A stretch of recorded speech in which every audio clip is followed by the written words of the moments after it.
Welcome once again sa continuation ng ating series, Love Revolution.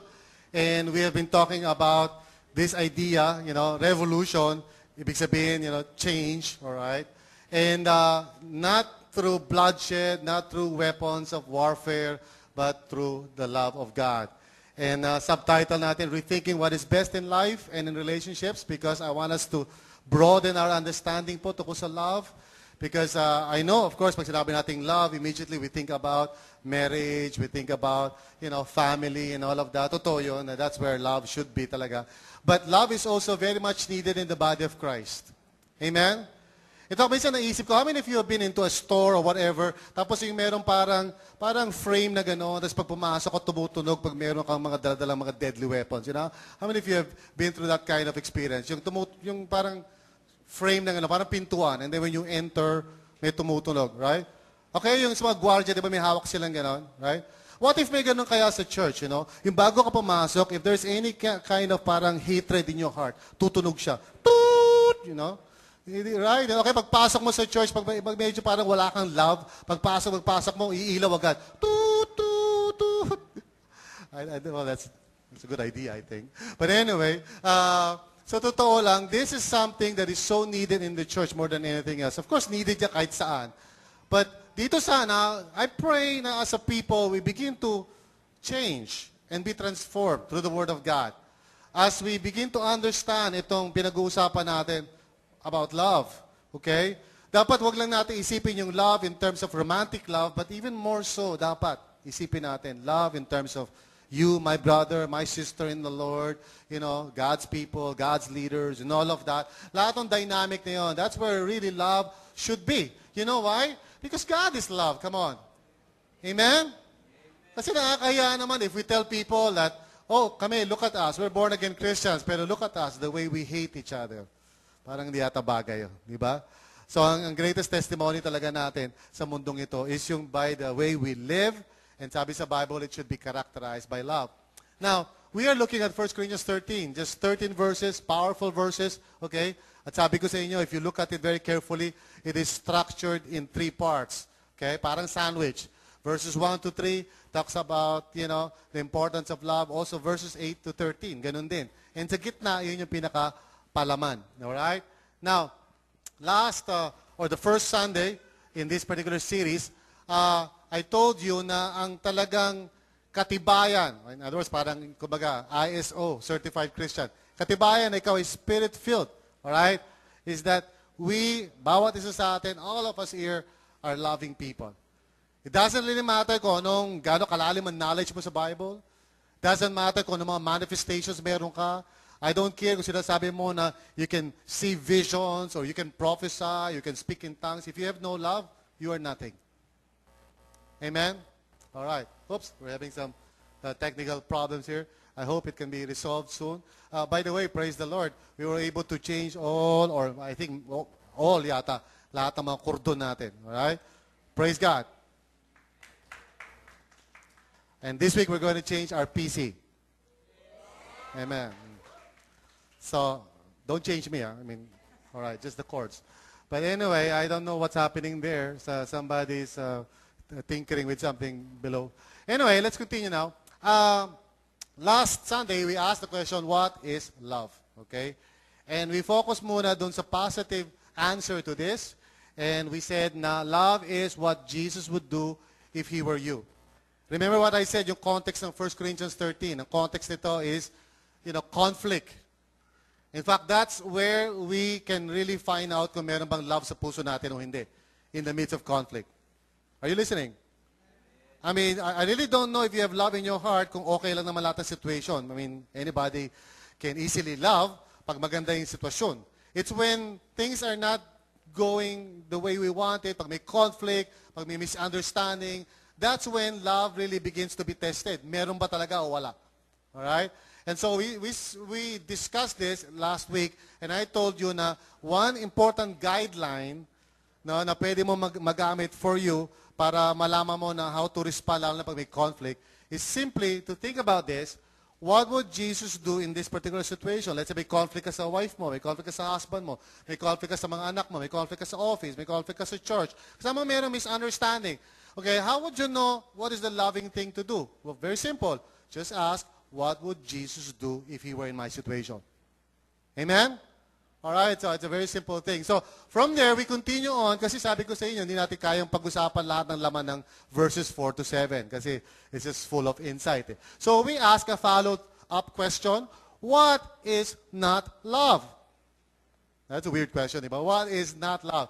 Kasi, what is love? So, what is not love?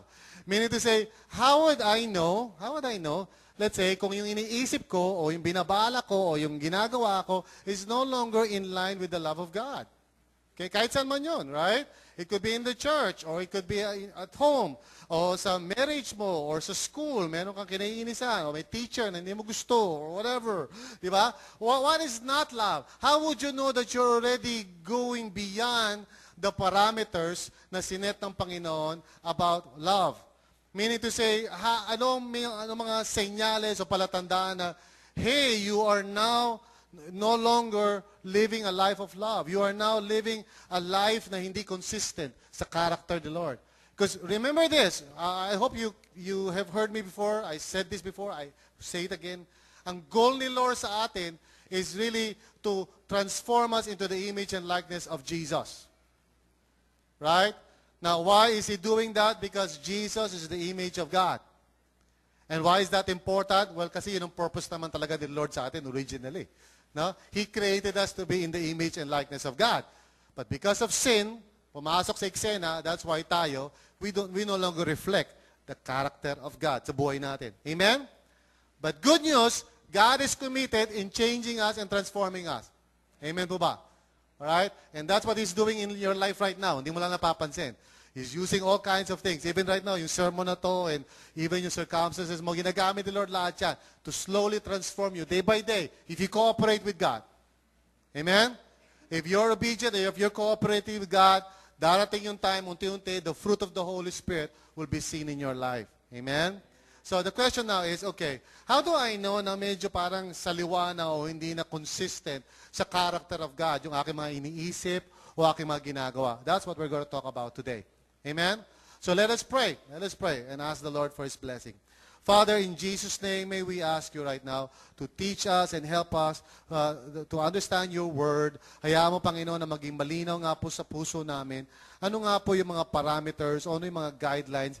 If, Lord God, we're already treading or we are going out of the parameter of your love and beginning to act and behave and speak like those of the world, Panginoon. So, Lord, help us. Para sa ganun, hindi kami mapunta doon. And we know, Father, it's by your grace alone. In Jesus' name. Everybody say amen. Yes. All right.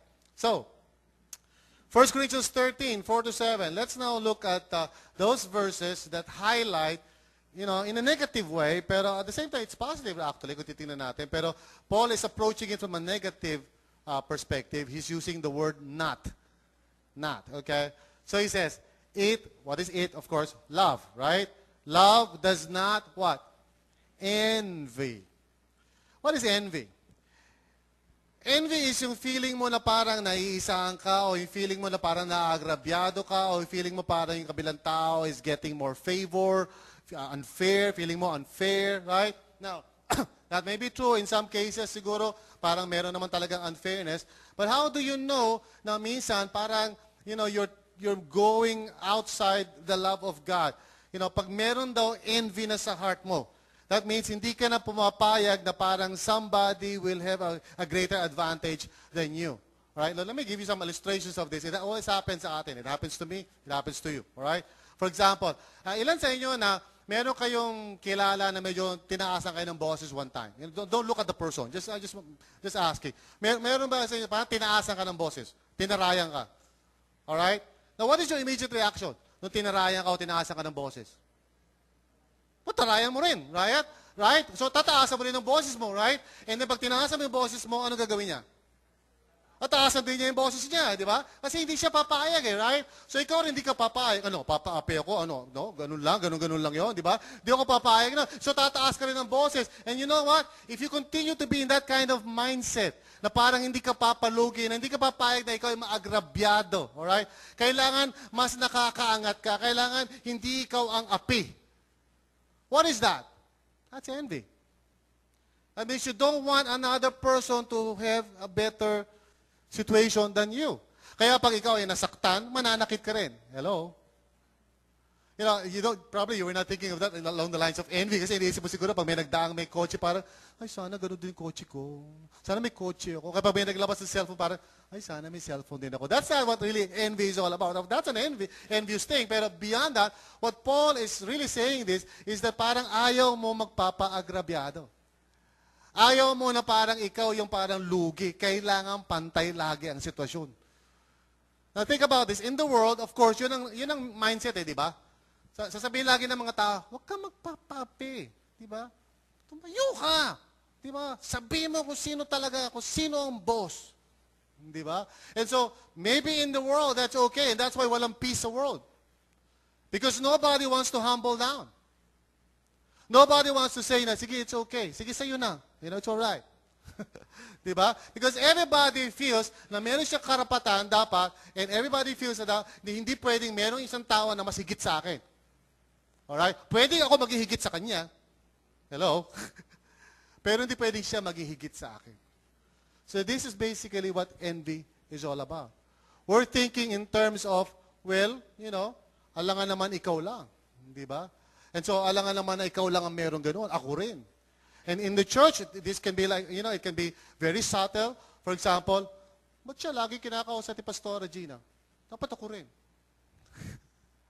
Bakit siya lagi ang pinapakanta? Alam mo, yung si brother dyan, simula dumating dito, nawala na ako sa eksena. Parang siya na lang lagi pinapakanta. Dati kumakanta pa ako eh. That's envy. Okay? Or, bakit si ganito? Bakit pag siya, pag siya okay lang, tapos ako magkamali lang ng konti, discipline na agad ako. Bakit siya hindi? What is that? Envy. It's very subtle, my friends. Pero whenever envy begins to operate in any place, family man yan, workplace yan, pag may inggitan na, pag yung merong parang nag-uunahan na kayo kung sino medyo mas sikat, that's the beginning of the destruction of that particular place. Sa office ninyo, pag nagkaroon na ng inggitan, that's the beginning of yung deterioration ng workplace. Ganon din sa family, pag nagkainggitan na, bakit siya? Bakit siya? Okay lang. Ba't ako lagi pinapagalitan? Siya hindi. You're envious. Bakit siya lagi merong gift? Ako wala. When you begin to compare yourself lagi sa ibang tao, that's the start of this particular kind of attitude. So sabi ni Paul, I want you to understand, hindi na love yan. When you're always trying to compare yourself with other people, dalawa lang naman kasi mangyayari dyan pag nag-compare ka, right? It's either you feel na parang mas superior ka sa kanya, or you feel na parang mas inferior ka sa kanya. Either way, hindi maganda yun. You should know yourself in Christ. Amen po ba? Alright. Umpisa pa lang tayo. No? Okay.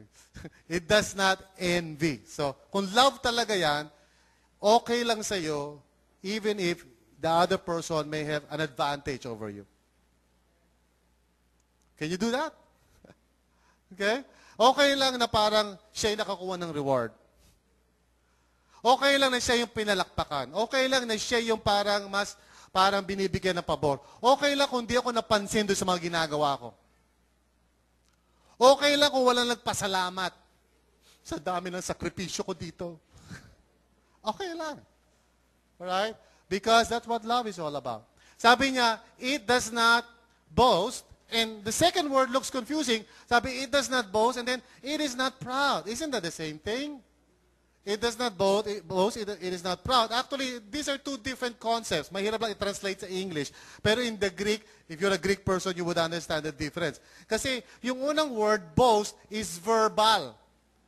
Ito yung parang nagmamalaki ka sa pamagitan ng pananalita. Yung pangalawa, proud, is an inward thing. Wala kang naririnig.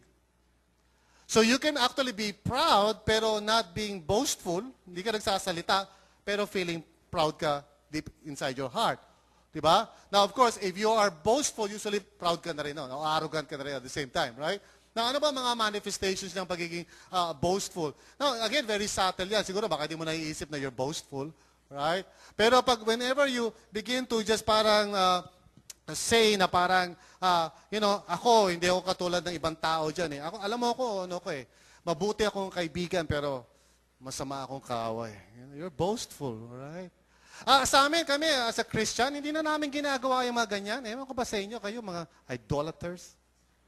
That's boastful. Okay? Alam mo kami, sa church namin, maganda doon sa amin, o aircon kami, kayo, ha? Oha.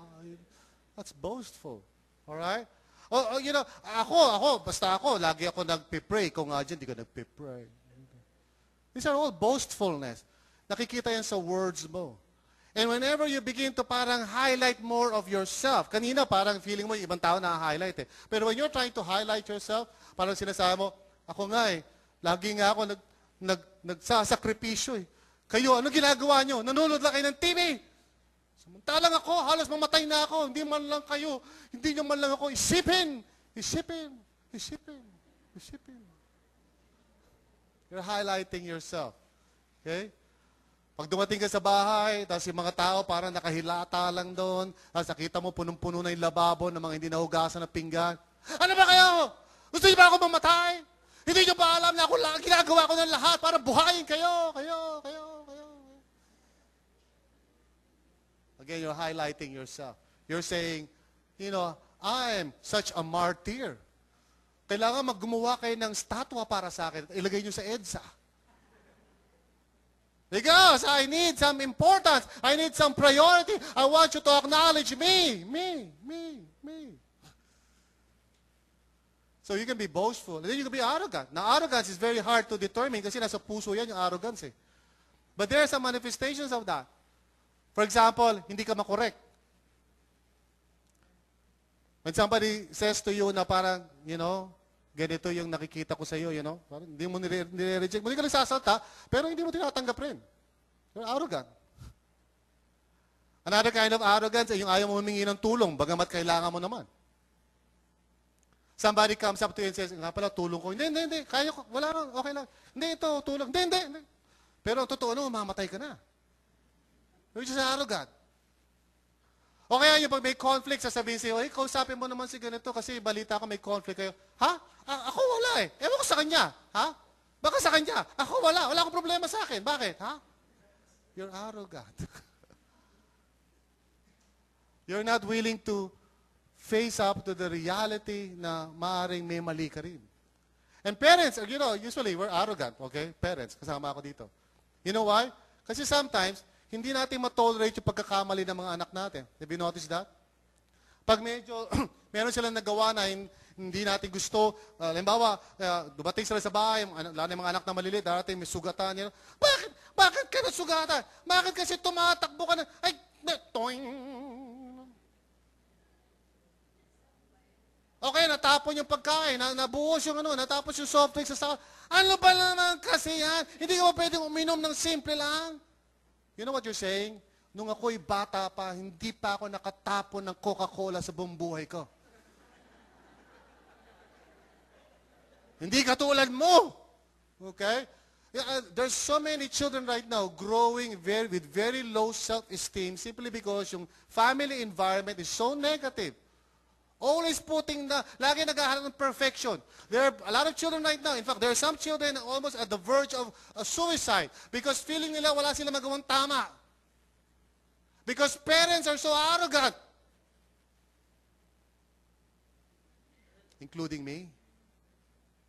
Sometimes when I cannot tolerate mistakes, na-realize ko, bakit ako ganun? When I was young, I used to make a lot of mistakes. Amen? Ngayon tayo, pag mga magulang tayo, parang hindi natin matolerate. Pag umuwi ang anak natin, sabi, Daddy, 83 po ang grade ko. 83? Nagpapagod ako para aralin ka. 83? Samantalang ikaw, nung high school ka, 75 ka. You're just arrogant. So sabi ni Paul, if you're like that, you are no longer living a life of love. That's beyond the parameters of love. Arrogante ka na eh. You're boastful. So listen to yourself. Amen? Pag nagsasalita ka, listen to yourself. Pag puro ako, me, my, I, feelings ko, paano naman ako, di ba? Lahat na nga binibigay ko sa kanila, tapos ganoon pa sasabihin nila, bakit? Sino sila? Kilala ba nila ako? Ako. We're just thinking about yourself all the time. Now, it is not what? Rude Now, rude is an interesting word kasi rude is a word na parang what is, ika nga yung behavior na respectable o katanggap-tanggap kahit sino ka, kahit di ka Christian. In other words, if you're doing something na kahit sinong tao sa balat ng lupa, ay hindi niya gagawin yan. Right? It's called rude.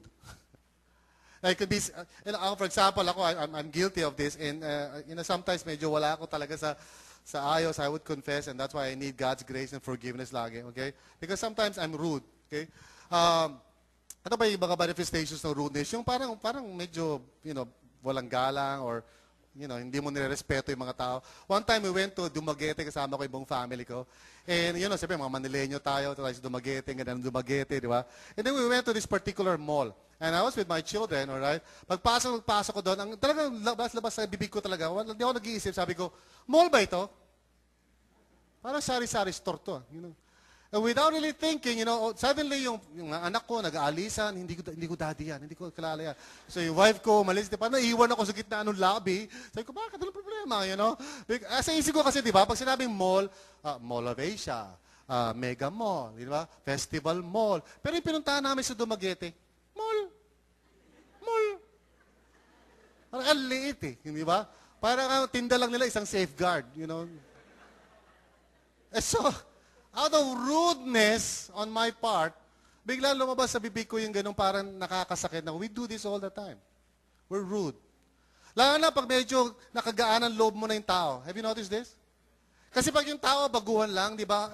Don't you notice this? Pag magbago kayo magkakilala, you're so respectful. Hi, sister. Good evening po. Good morning po. Pwede po makipasok po? Opo. Po.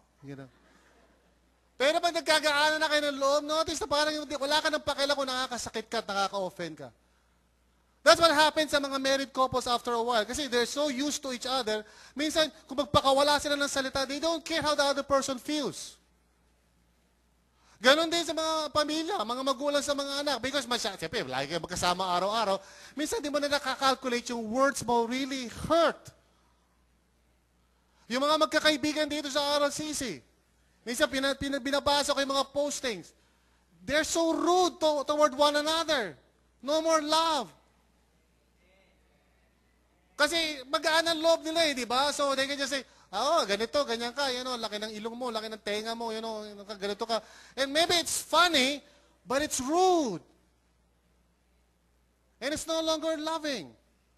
Naalala ko yun kasi when I was in high school, tawag nila sa akin ng chimpanzee, don't ask me why, kasi bilog yung buho ko, tapos nakalabas yung tenga ko.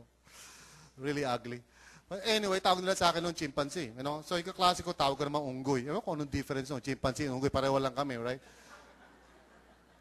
Pero when you were young, parang okay lang yan. But when I grow older now, I realize na dapat ang mga Kristiyano, merong idea of decency and respect kahit paano.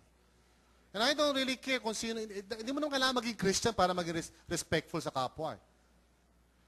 And makikita mo sa mag-asawa na talaga nawawala na yung love when they begin to talk to one another as if wala na silang pakialam, how it hurts. That's when love is no longer present. And pag gano'n ka ng gano'n, investment mo sa pamilya mo, yung mga salita nyo, mura, or mga GAGO na salita, and all of that, you are just creating an atmosphere, hindi of love, but of hatred. And there will be no real joy sa isang pamilya na puro negative ang salitaan sa isa't isa. Minsan, mga misis, minsan hindi nyo naiisip ito kasi ang mga lalaki, malaking bagay sa kanila yung honor. Honor. You know what honor is? Depende kung kapampangan ka. Honor. Honor? Honor. Okay. Honor. Now, bali yata, baliktad yata. But anyway, sa lalaki kasi malaking bagay yan, yung kanilang dangal. Alright? Alisin mo na lang, patayin mo na sila, wala alisin yung dangal. Because that's very important for a guy. And it's so sad, minsan ng mga kababaihan, pagpunta sila sa parlor, ang nagiging topic nila yung asawa nila lalaki. And one time, I remember, meron ako, I think it was in a parlor somewhere, may narinig ako na parang, yung misis talagang, kung banatan niya yung asawa ko talagang anti-Christ yan, ganito, asawa ko, ganito, ganyan yan. Walang ginawa ko din, maghimas ng manok or whatever. And sabi ko, kawawa naman itong lalaki nito, yung asawa nito.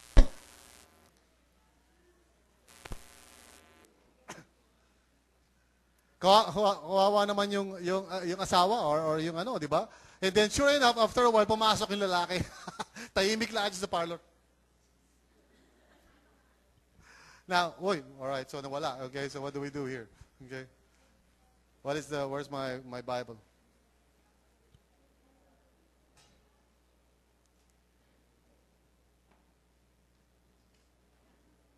Yeah.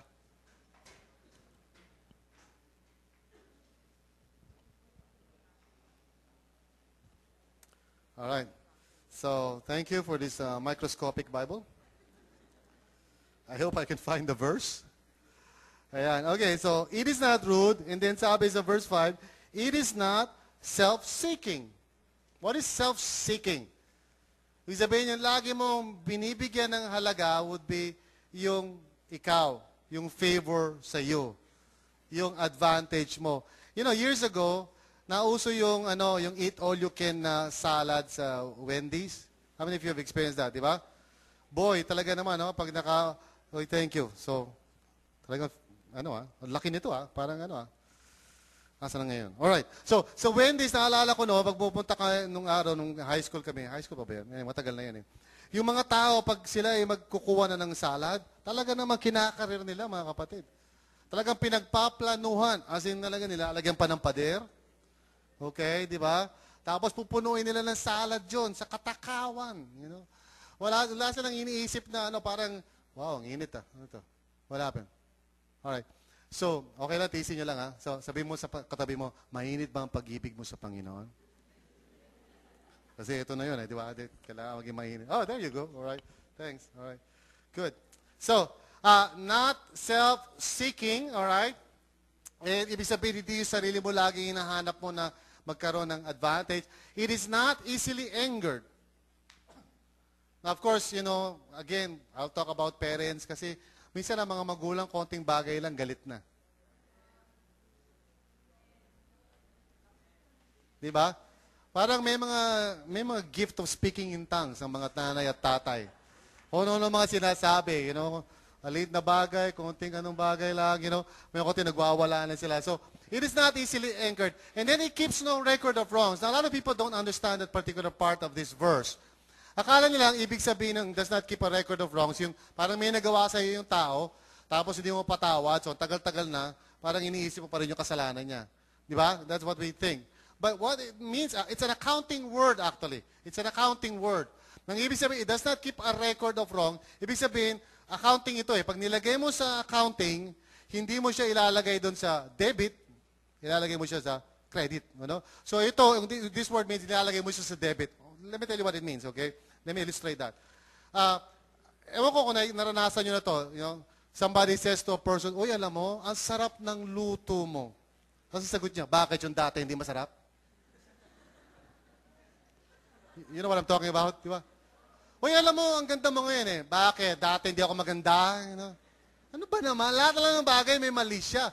Yun ang ibig sabihin, does not keep a record of wrongs. You do not always record something as wrong. Let's say, nakasalubong mo yung isang tao, kita mo si Pastora Gina sa mall, hindi ka pinansin. Sabi mo, talaga suplada talaga yan, si PG na yan. Kala ko pa naman Christian yan. Hindi mo alam, bulag yan, pag hindi ka niya nakikita.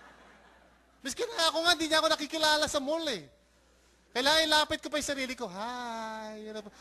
Ay, asawa kita, oo nga pala,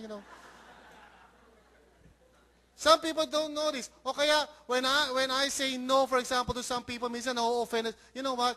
Yung pag mahilig kang ma-offend, you're no longer walking in love. Yung konting bagay na lang, tatampo ka. May konting, nandun ka na sa likod, di ba? Ay mo mag-worship. Bakit? Wala. Di nga, bakit? Wala. You are no longer living a life of love. Kasi konting bagay, minamasama mo. Konting bagay, nilalagyan mo ng masamang ibig sabihin. Are you with me? Di ba? May nakasalubong at parang tinaraya ka gano'n. Taray talaga na hindi, may running nose. Hindi mo alam Runny pala, running, not running. Runny nose! Hindi mo, yeah, runny, hindi running. Okay, sorry. Yeah. May mga critics tayo rito sa harapan. Okay. Anyway, love does not delight in evil. So if you really love the person, Hindi ka magiging quiet pag alam mo yung tao na yun is already living a life of sin. Kung nagko-compromise na siya, if he's engaging in alcohol, o nagiinom na, o inuutangan na lahat ng tao sa life group mo, you don't keep quiet. Because if you're quiet, you don't love that person. You're supposed to speak to that person if you really love that person. Because love means, I will approach you, I care enough about you, tingin ko yung ginagawa mo is wrong, it will hurt yourself, therefore I will speak to you. Yung mga tao nagsasabi, di huwag ka na magsalita, baka magalit eh. You don't know what love is. Amen? Now of course, hindi naman yung parang mananagasa ka na parang, alam mo, makasalanan ka, demonyo ka! You know? It may be true, pero you know, the way you say it, minsan wala sa ayos din. And so you have to say it in a nice way, respectful manner. All right? So let me just, summarize all of this. What is not love, really? Well, it's not love if you can't do it before God. In other words, if there's something na mahihiya kang gawin if God was there, that's not love. You know, if there's something na di mo kayang sabihin, if God was present, ibig sabihin na that's not love. Amen? Kung merong iniisip ka o binabala ka na alam mo, in the eyes of God, hindi siya magiging pleased doon, that means that's not love. Don't go in that direction. If you're planning something, may gagawin ka, aalis ka sa church, o pupunta ka sa ibang lugar, ask yourself, can I really do this action and still look at God and say, God, I worship you and love you and praise you? Because if you cannot, that means that's no longer love. See, love, yung kabilang side ng not love, is when you are doing something na alam mo, God Himself will feel hurt and dishonored by that action.